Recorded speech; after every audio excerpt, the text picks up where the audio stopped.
Someone wronged you, maybe years ago, maybe yesterday.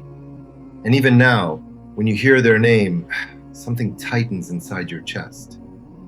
You tell yourself you've moved on, but have you?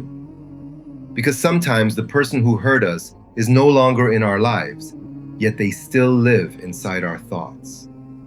We replay the conversation. We imagine what we should have said. And every time we revisit the wound, we feel like we're protecting ourselves. But what if holding on to that pain isn't protecting you? What if it's quietly imprisoning you? Rasulullah sallallahu, alaihi wasallam endured rejection, persecution, and betrayal on a scale few of us will ever face. And when he had the chance to respond, he showed us something extraordinary. Forgiveness is not weakness. Sometimes it is the clearest sign of strength. Today, let's look closely at what he taught us, through his own life, about letting go of the pain others cause us. Bismillahir Rahmanir Rahim. All praise belongs to Allah, Lord of the worlds. May peace and blessings be upon Rasulullah sallallahu, alaihi wasallam, his family, and his companions. We live in a world that confuses revenge with strength. If someone hurts us, we're told to hurt them back. If someone humiliates us, we make sure they feel it too. We convince ourselves that holding on to anger is a form of justice, that our grudge somehow protects us from being wronged again. But resentment has a hidden cost. The person who wronged you may have already forgotten what happened. They may be sleeping peacefully tonight while you're still carrying the argument in your mind, into your salah, into your family, into your next relationship. You become suspicious of people who never harmed you because someone else taught your heart to expect betrayal. The wound stops being about them and starts shaping everything around you. Forgiveness isn't just about the past. It's about what that past is allowed to do to your future. And Rasulullah sallallahu, alaihi wasallam didn't just teach this with words, he lived it in the exact moments it was hardest to live. This happened during one of the most difficult periods of his mission. After the deaths of his beloved wife Khadija and his uncle Abu Talib, who had protected him from harm for years, Makkah had become increasingly hostile. Rasulullah sallallahu, alaihi wasallam then traveled to the nearby city of Ta'if seeking support. Instead, its people rejected him with cruelty, pelting him with stones until he was wounded and bleeding, driving him out of the city. Then came a striking offer. As reported in the hadith literature, the angel of the mountains came to him and said that if he wished, the two mountains could be brought together to crush the people who had wronged him. One word from him, and every person who had tormented him would be gone. He refused. Instead, he expressed hope that Allah would bring forth generations from among their descendants who would worship him alone. He didn't pretend the pain wasn't real. He knew exactly what had been done to him. The wounds were still fresh, the humiliation still raw.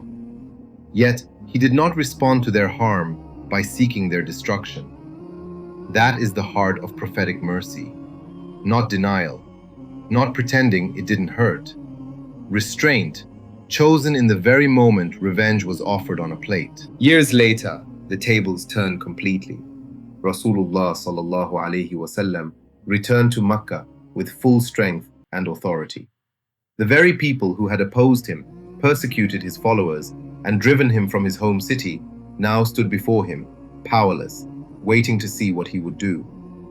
This is the real test of character. Anyone can appear to forgive when they have no other choice.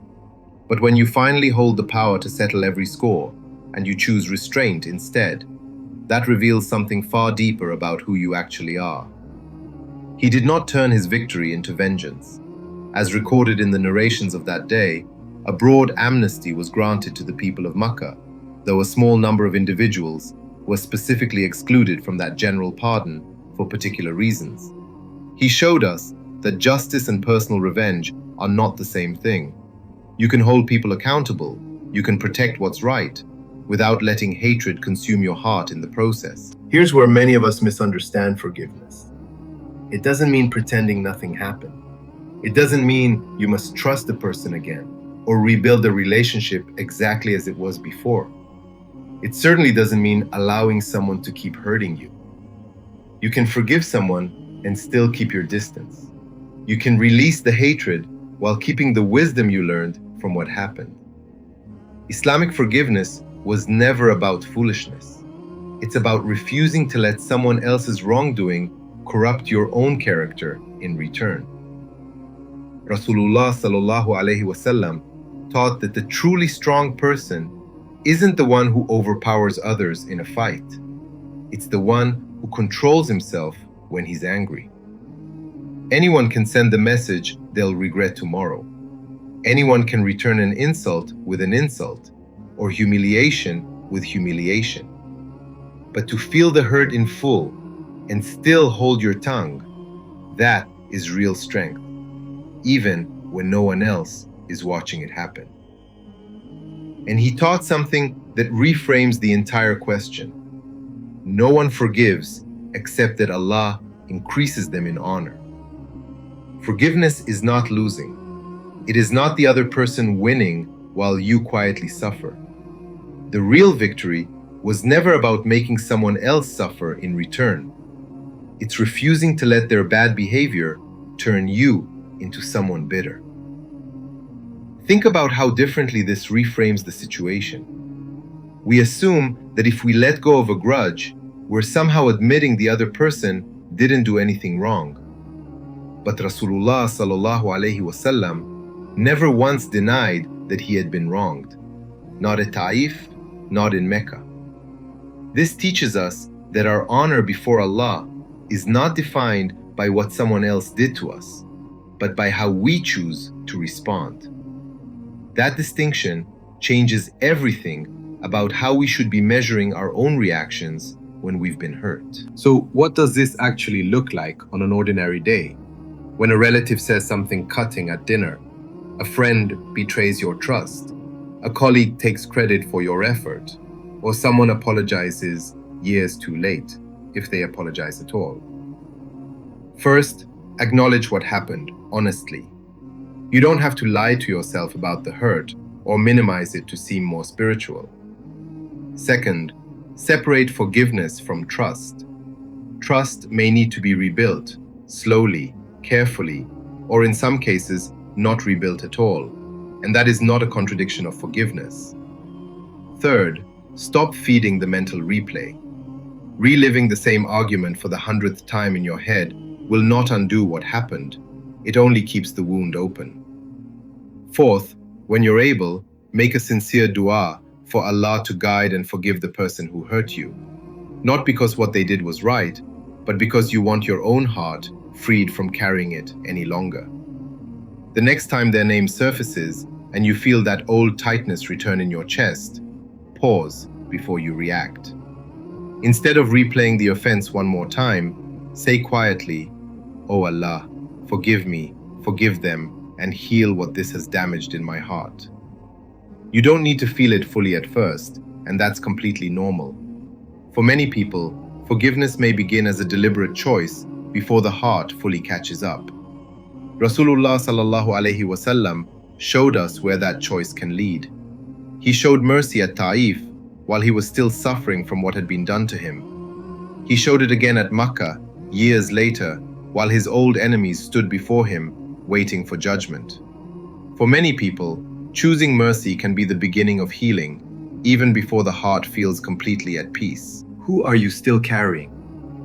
Whose name still changes your mood the moment you hear it spoken?